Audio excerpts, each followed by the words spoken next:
Describe what it's like in one word, what it's like to work in a tattoo shop. One of a kind. I know that's 4 words, but it's... That's 3. No, that's 4. One of a kind. That's 4 words. I can't count. I dropped out of high school. Sorry. Today, I'm going to be answering some questions that you may have as a new artist. I'm also going to be asking the artists here in my studio the questions that you guys want to know.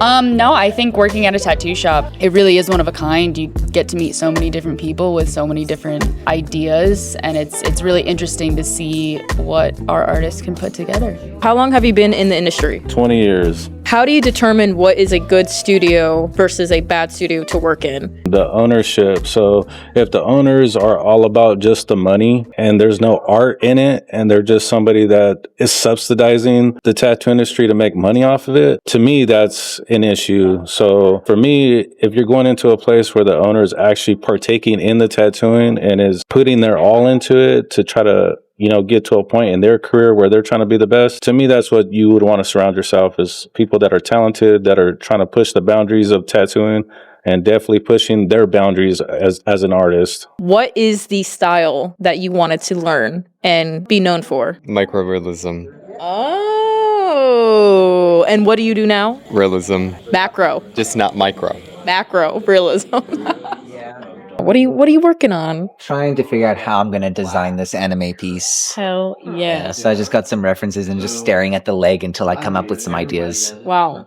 What's your thought process on this? Like, are you going based off of like character first or Yes, my client wanted 2 specific characters. He actually wants a lot of things in this design, so I still have to get like a box and a mask in there, but the characters are the main pieces, so I'm just trying to figure out how I want to place them, how I want the colors to look, all that before I actually start designing. Okay. What's the background of this? Like, what does this come from? Is this like video game and anime? Yeah, I clearly don't know. It's an anime. It's called Demon Slayer.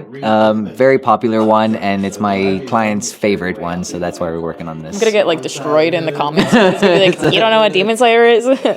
No, I don't. Okay, so for me, when I don't know something, like I don't know a story to a movie or a show or a video game, anything that my client wants, I do a lot of research beforehand, try to get all the elements in. What do you do? What is your approach when you don't know something? Do you ask your clients more about it, or do you take your own research?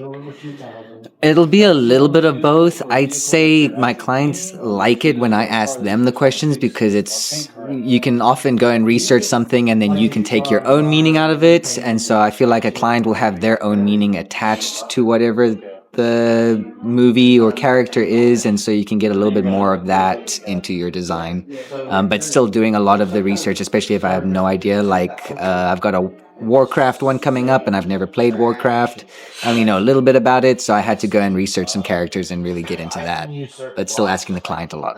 Hell yeah. So you heard it here first. It's very important to do some research. When you're creating for hours and days and you just feel like it's never ending, how do you deal with burnout? I'll often just take a break from all the art for a little while and see if I can get like a new spark or idea. Even if someone's not going to get it, I'm trying to focus more on the creating art because I know I'm just going to get better the more art I create. So it's looking at the positive sides. Yes, you lost a client and you don't get to tattoo the design, but you spent time improving your skills and it's still good to do that.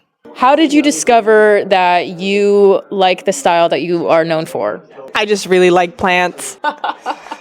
That was the most Jackie answer. I just really like plants. Do you prefer tattooing portraits of people or portraits of animals? Animals. Same. If you were to walk into the first studio that you worked at and you saw yourself as an apprentice there, what is the advice that you would give yourself? I would have told myself, make as much flash of the style that I wanted to do off the bat. Focus on that from the start, as opposed to like trying like all different styles and then eventually doing this. There's no wrong way or right way. There's just the way of what you would tell yourself. What is something that you would look for in hiring an apprentice? Don't suck. I don't know. I guess work ethic. they're going to be able to handle what the industry is nowadays and really being able to constantly keep going when there's a lot of reasons to stop. Something that new artists waste too much of their energy worrying about is how quickly they can grow into this industry, when you should be worrying about learning all the fundamentals, but it shouldn't be about how many Instagram followers you have, or how much fame you can get from this, or what kind of lifestyle can you get from this. It should really be about humbling yourself and learning as much as you can, instead of how much of an impact you can make on social media. Thank you guys for watching today's video. Let me know in the comments below if this helped you. If you guys have any more questions that you would like to be answered, comment below. We are going to be making another video answering most of those questions for you. So let us know, and thank you guys. Subscribe for more.